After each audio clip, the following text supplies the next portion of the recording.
This is episode 2 of our new series, So You Moved Into an RV. Now what? So Michelle and I just got back from Colorado, and all we can truthfully think about is how to make this remote life a reality. It was absolutely amazing out there, and we can't wait to get back. Yeah, it was gorgeous, and it was unlike anything that we've ever seen before. We've been living in our travel trailer for a little over 4 years now. We've been staying close to Memphis to do hair. Now we want to do something different. We're going to take you along with us over the next however many episodes until we figure this out. But for this episode, we want to take you back to our first weeks living full-time in our travel trailer and answer some of the top questions that we get about our lifestyle. Yeah, so if you just moved into an RV, a travel trailer, this might be the episode for you. We're Patrick and Michelle, and 4 years ago, we left behind normal to chase something bigger. For the last 4 years, we've been living full-time in our renovated travel trailer with our 3 big dogs, chasing stories, simplicity, and something beyond routine. On this channel, we share highs, lows, and the lessons of life on the road, because adventure isn't a place, it's the mindset.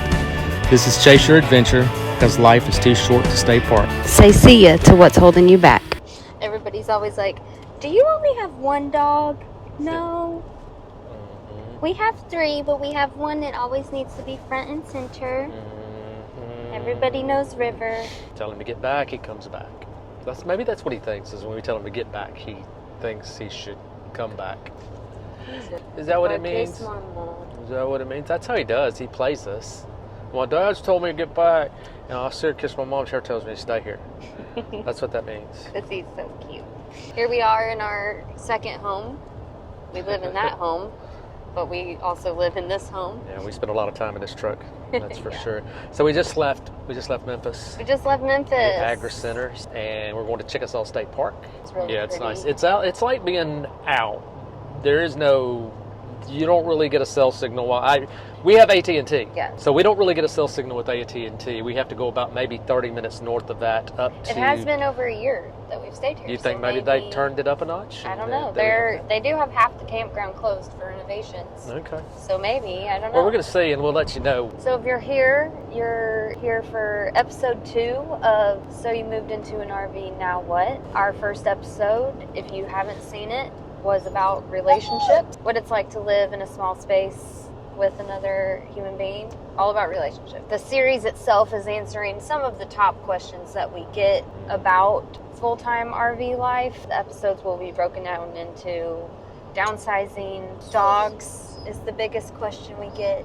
How do we do it with 3 big dogs? So we'll be talking about that in an episode. But in this episode, we're just answering some of those other top ones that we can cover fast. The number 1 question that we get: how did you do it? How did you do it? We always have the same answer. Yeah, I mean, we can tell you how we did it.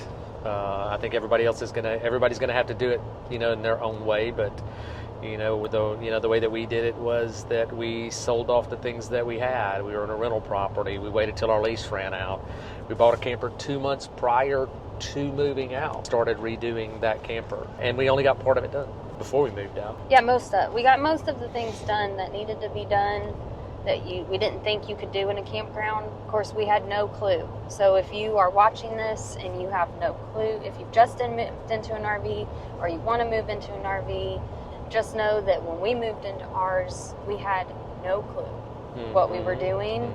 So if you're new to living in an RV or whatnot, you might be scared about what do I need to know? I need to know everything before I move into it.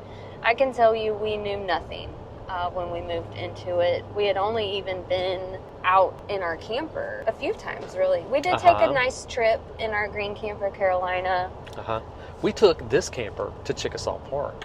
We put blinds in it at Chickasaw, but that was before we actually moved out in it. Just to back up a smidgen, we bought the camper and we did everything that we possibly could do to it while we were still living in a house. And then we went on small trips to enjoy. Yeah, just got a feel for what it was like. Yeah. And so we did everything that we could do to it that we knew that we might not be able to do to it in a campground. And one of those things was like painting it. There are a lot of things that you can do. We took out cabinets, replaced cabinets, cabinet tops, sinks. I think we could do a whole episode on if you want to redo your camper, just because, you may not even want to redo one. That's what we did so that we could afford it. If affording one is what you're looking for, then we'll let us know if you want to see that episode. We can talk about what we did.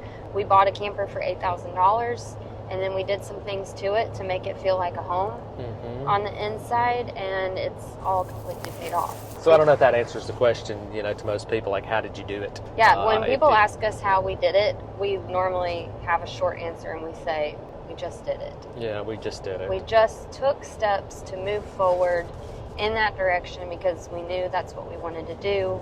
Just like right now, we're taking steps forward in a direction of figuring out how to make remote money.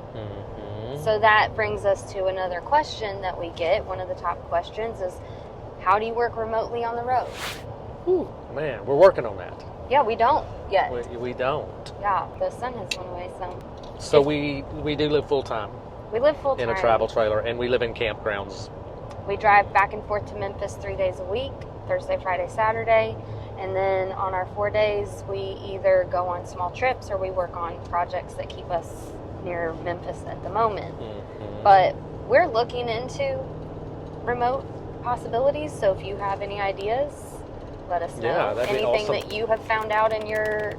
I assume if you're watching us, then you are doing the research. And so if you found anything out, let us know. Yeah, I would love to find out what other people are doing actually working remote. Something that might even be feasible for us to do. I mean, give us some ideas on maybe, or suggestions on what you think that, that maybe we could do to go out and make, some income. We have ideas, things that we're working towards, courses that we've bought. But let us know. We are putting one foot in front of the other. Maybe we could compare notes. You can just let us know, and we let you know what we're thinking about. Yeah, I think it'll be exciting. I think we've said it before, possibly in this episode, that this is going to be exciting. And we hope, if this is something you're interested in, click subscribe. Come along with us on the journey because this is new for us. And it's going to be, you get to come along with us on this journey. We have no clue how we're going to do it yet. We just know we're going to do it. I think that's all you can do. Yeah. I think is you could just keep, like you said earlier, it's just like keep pressing forward, keep putting one foot in front of the other. All decisions do not have to be made at one time. Right, and all decisions don't have to be perfect. I think that's one of the things that we always want to put out on our channel. We want to inspire you to chase your adventure. Say, our tagline is, say... See, he's like, yes. Yes, do it. Yes. Say see you to what's holding you back, because a lot of times in life we let so many things hold us back, whether it's fear, whether it's a job, whatever it is. Like, there are things that you want to do, and we hope that you get inspired to go out and do it. Like, things don't have to be perfect. They weren't perfect for us. We would have loved to immediately gone out and started traveling, a lot and lived completely full-time. I mean, we are full-time. We move every 2 weeks, don't have a house, but, we want to be full-time on the road. Yeah, we want to be able to go to a location and stay there for a month. That brings us to one of the top questions that we get is, how do you pick your RV site? Campendium is an app that we use according to what location we're going in. We book our campsites out of Campendium as well. Typically, yeah. Harvest Host? Yes, so we've been members of Harvest Hosts for 3 years. We just stayed at our first and only so far. For 3 years, yeah. We're at our first Harvest Hosts. Harvest Host on our trip to Colorado. Which I don't even understand why we have not done it. I guess because it was not new. It was so new to us, and we're so used to just booking campsites that... Yeah, I think a little bit of fear maybe of the unknown, but also maybe even comfortability. We got comfortable with using Campendium and looking at sites, and I loved doing the research of finding the best campground with the best spot. And just to pull off on somebody's property, whether it's a business or it's, a residential property. I don't know why that seems a little bit awkward to me. We did it in Kansas. And now we can't wait to do it some more. Yeah, I mean, it was nothing to it. Seriously, if you were living full-time in an RV and you were thinking about what your next destination is going to be, look at Harvest Host, read about it, get some ideas, on how it actually works. Because you pay a membership fee, and then you can go online and look at Harvest Host and find locations in the area that you're at that are actually providing that. It might be a winery. You might pull off on it. Suggestions for that would actually be, though, is if you stay on somebody's property, they have a winery, go visit their shops. Maybe buy a bottle of wine. At least show up. That's expected. Yeah. If you have a Harvest Host membership. Yeah, you should help them out. I mean, they're generous enough to let you stay there. We feel the same thing about Walmart. If you stay in a Walmart parking lot, go inside Walmart and buy something. Right, and we can't say a lot about Harvest Host yet because we haven't done it, but that's something that you're going to see moving forward on the channel quite a bit more once we get to the point of going out more. Mm-hmm. We don't know how this is going to happen yet, but there could be a chance that we start out by taking longer trips. Before it is all 100% said and done, that we don't have to go back to Memphis. You just know, we don't know what the future holds, and so, just follow along because you get to see it with us. We're going to stay in more Harvest Hosts because I think if you want to be, at least for us and where we're at in life, if you want to be 100% fully on the road, you have to watch your money, right? And so we're going to start trying to stay in some of these places that are free or cheaper than campgrounds. Our last trip, we were gone 9 days altogether. We did mooch dock off family members a couple of different occasions, but we also, too, we did Harvest Host. We paid $20 the whole time we were gone, and that was to connect electricity in Kansas, little acres at Harvest Host. Yeah. Big question that we get about living full-time is how we do it with dogs. We're going to have a whole episode on that. Yeah, stay tuned to the series and check that out, man. That's going to be eventful. We do have 3 big dogs. They're not little. Our smallest one is 65 pounds. All the way up to Big Buddy. Yes. Quick answers to, do you have dog hair? Yes. Does it change your life? Yes. But can it be done? Absolutely. Yeah. We didn't let that hold us back. We've been doing it for 4.5 years now, and we couldn't really imagine, right, not having the dogs. Mm-hmm. Would it be easier sometimes? Of course, but they are in our life. We would love to know, if you're watching this, if you're new to living in a camper, if it's something that you want to do, or if you've been doing it a long time like us and you have questions also, we would love to know anything from you that you would like to know from us. That's one thing that we want to do and be in this channel, is there to help you, and we are all learning together. So if you have suggestions, let us know. But if you have questions, we would love to hear your questions so that we can start addressing them in future episodes. We're new enough to it and been doing it long enough that we might be of some value. We may not be able to answer all the questions that people have. We'd love to know what those questions are, ideas that you have as well, and comments that you can make to us on letting us know how we might be able to do things better. In this series, things that we could do better, I would love to hear those things. Yeah, we're going to do a whole episode about downsizing. That's another big question that we get. How did we downsize? We'll do a whole episode on that, mostly because we're getting ready to downsize again. So not only do we have, our thoughts and feelings about when we downsized 4.5 years ago, but you get to see it happen again in our life. Did we pass it? I don't think so. I think it's up here. Right. I think it's the next one. What do we do in bad weather? We have a video about tornado weather that we've already filmed. Short answer is we typically follow our guts if it's something like that, a storm or whatnot. Mm-hmm. We have lived 3 winters now, 4 winters. We've been 4 winters. Yeah, we're rolling around on our 5th winter. Yeah. Going forward, you're probably going to see us running from the winter. We don't really love cold weather. River, on the other hand, loves cold weather, so we might need to let him have some snow. We do pay attention to the weather news apps, things like that. Ryan Hall, we pay attention to him when bad weather is going on. You can get a head start on the weather if you prepare yourself, and you can leave where you're located at and go to places that bad weather is not. Yeah, we have a whole episode on that, really. Like I was saying, we have spent 4 winters in our camper. So we talk about cold weather? What do we do in cold weather? We have a little episode on what we did when we woke up and our tanks had frozen, our water had frozen. So check that out if you want. But if you have questions about cold weather that we didn't answer in that episode, definitely let us know. Mm-hmm. It's possible. It's really all I want to tell you. Don't overthink all of these things. Just get in it and do it, and you will learn as you go. We're going to find a camp spot. So Which way are we figure out going? the spot first. Let's go this way because these are the ones we like. So We stayed in this one right here in the winter time, didn't we? yeah. So some of these are like we liked this one, and it is open. It's either that or like one of these two is what I was thinking. Let's do that one because it has all that grass in front of us where we can let the dogs out. Every time we pull up to a camp spot, the dogs start crying. I don't know why.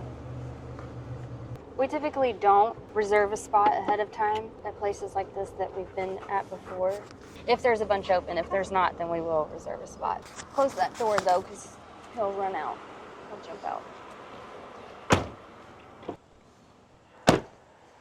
Chickasaw State Park is so cute. These spots, you have a lot of nice space here. Roll this window up before this one decides to jump out the door. I'll show you the spot we picked. Let's make sure. What is today? 3rd? Oh, today's Sunday the 3rd, so they've already left. A lot of times at state parks like this, you check the tag. I've already looked online, so I knew this was one of the ones that was open, but the tag says that they're here till the 3rd, so they've already left for the day.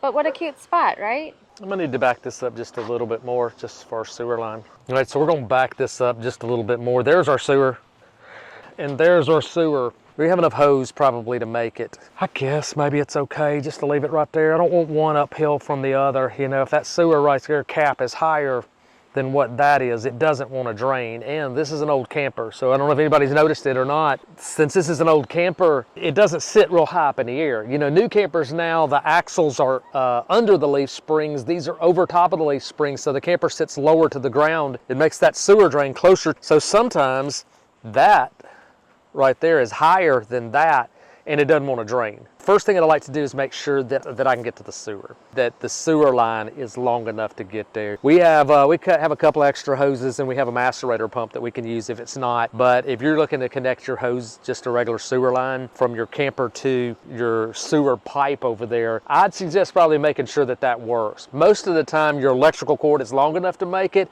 and your water hose is long enough to make it. But sometimes we go to places and that sewer's a long distance away, and if you've already got your camper disconnected from your truck, throw your sewer hose out and you realize it's not long enough, just look around and see if yours is long enough that it fits and, you know, makes the connection without an issue. It's firewood, man.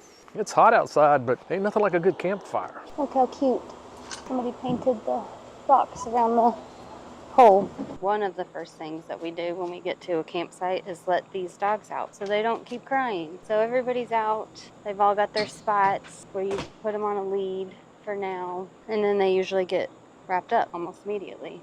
So there's that. Since we are at the moment only planning on staying here for one night, we aren't gonna do much. We'll take the stuff out of the sink so that we can use it because we have full hookups here. But other than that, one night stops are quick setups. We level it-ish. If we were gonna be staying here for a few days, we'd probably lift it up on for one night.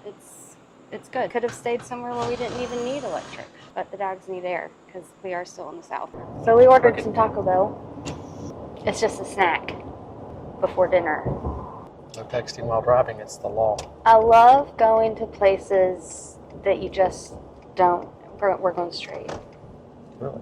that you don't know. Straight? That's to me is one of the benefits of this life is you get to explore new places, new little towns all the time. It's like being on vacation all the time. Yeah. And not having to hurry up and rush back. Yeah. So nice. So we are taking a left. We are taking a right. All right. Sheesh. Patrick's driving like he thinks he knows this place. Poor car behind me. There's the Taco Bell. Is it ready? Probably. Yes. We use the app to get our Taco Bell, and we basically we make our own order through the app, and then we go in and pick it up. But we'll get a burrito with potatoes, rice, beans, all the vegetables, basically. So while Patrick's inside picking up the Taco Bell, I'm going to answer another question. And one of the most common questions that is asked is, how do we get our mail? So right now, we get our mail at the UPS store. You can share their address, and so it's not considered a P.O. box, and we go in and we pick it up. And since we work in Memphis, that's where we have it, is at one by our work. We are getting ready to look into other options. So if you already have options that are more for traveling full time, let us know. I know that the Escapees has a mail service that I'm going to look into. But if you have some other options, let me know, because I would like to look into all of them. But right now, what we do, and if you are in a place where you're staying a little more permanently, we go to the UPS store. We share their address. It is a box, but we get all our packages there, and it's worked out really well for the last 4 years. But now we need something different to travel full time. That was so yummy, we didn't even film it. But as we were eating our burrito, we got bad news that the restaurant's not open tonight that we were going to go to. I thought you were crying. So we're headed back. Okay, here's a good question. What do we wish we did differently? Man, I'm at a standstill on it, because I don't know that I wish that we did any of it differently. Mm-hmm.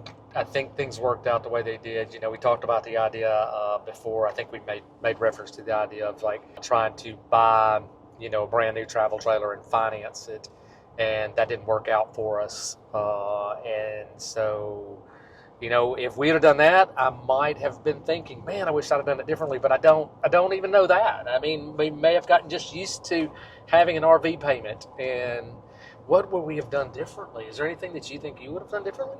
I mean, when I look at the beginning of it all the way, here's maybe this. Maybe I would have done it sooner. Yeah. Here's the other. Here's something. Here's something that I just thought of.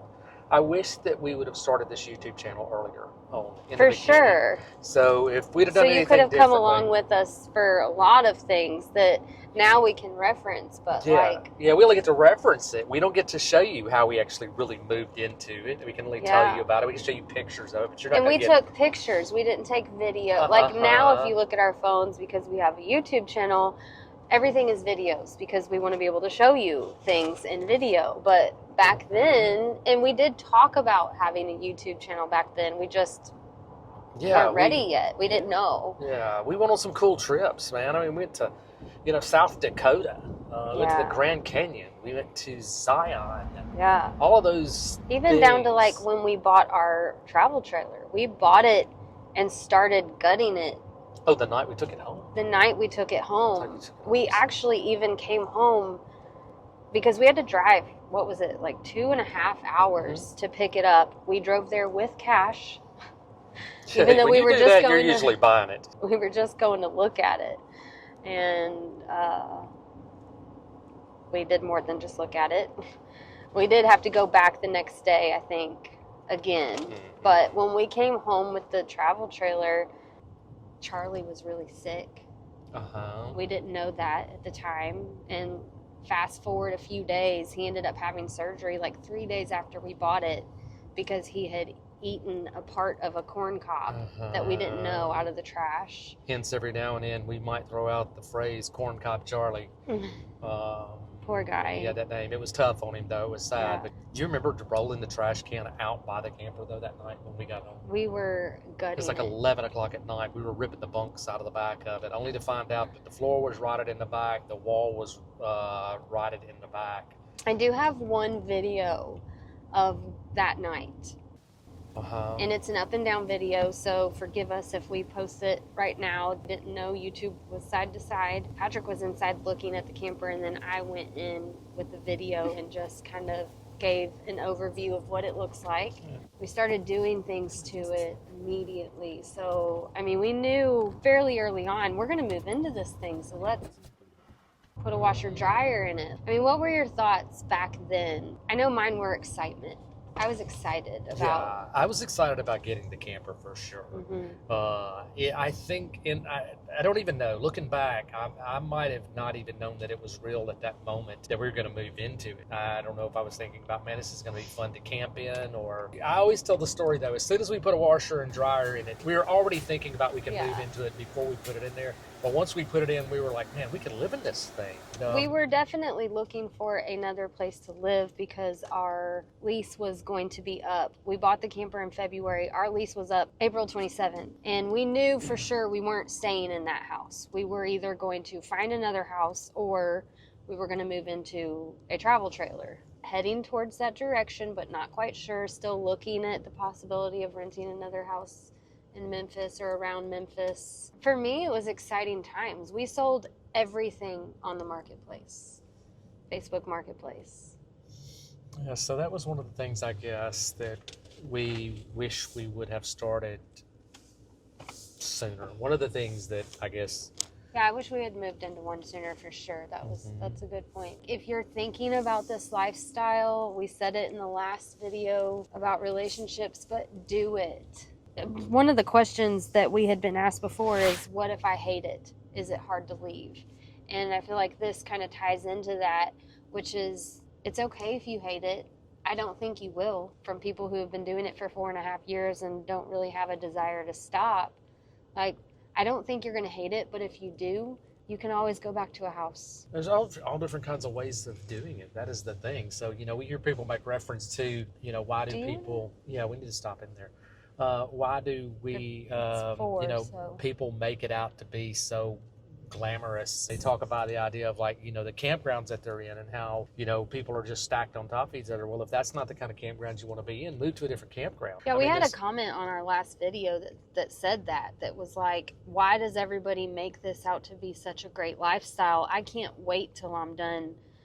I'll be done in 6 months. I'm in a campground where everybody's stacked on top of each other. And that's what I responded to that person was, I'm sorry that was your experience, but it doesn't have to be your experience. Mm-hmm. We pick state parks and Army Corps parks and Harvest Host and boondocking for a reason, and that is to not be on top of other people. Sure. And I think that's probably the difference in between the idea of looking at some RV parks. RV parks, to me, basically are a little bit for more socializing, I guess. Maybe you're on top of each other. We've stayed in some RV parks that are nice. Yeah, they have more amenities, maybe like stores, just different things like that, versus staying in something that's a campground. I mean, RV parks, a lot of them, I don't think they have like fire rings and. I mean, I could be wrong. Oh no, yeah, we've stayed in some that have beautiful, like that one in Sevierville. Mm-hmm. I think other YouTubers have even stayed there. Like, well, that is an RV park, isn't it? Yeah. We love RV parks sometimes, but we don't typically stay in them because we do travel with 3 big dogs. If you want to move into one and you love the community aspect, you love kind of having neighbors, RV parks are great. If you are more like us, where because our dogs are not always the most well-mannered, we choose to pick things that have more space. They like to wait to start playing until I turn the camera on. Well, that's it for this episode. Thanks for coming along with us as we shared what those early days of moving into our travel trailer were really like and answered some of the top questions that we get asked all the time. You probably heard us mention more than once that we're in a big pivot right now, trying to figure out how to work remotely so we can chase our dream of full-time travel, explore more out west, and spend longer stretches with the people that we love. We don't know how it's all going to work out yet, but that's exactly why we're sharing it. If you missed episode 1, it dives deep into the relationship side of RV living. It's raw, it's honest, and it's worth watching. Next, we're tackling downsizing, how we're sorting through everything we've been holding on to and making space for what really matters. So if you're figuring things out too, hit that subscribe button, drop a comment, and keep chasing your adventure with us. Until next time, say see ya to the things that are holding you back.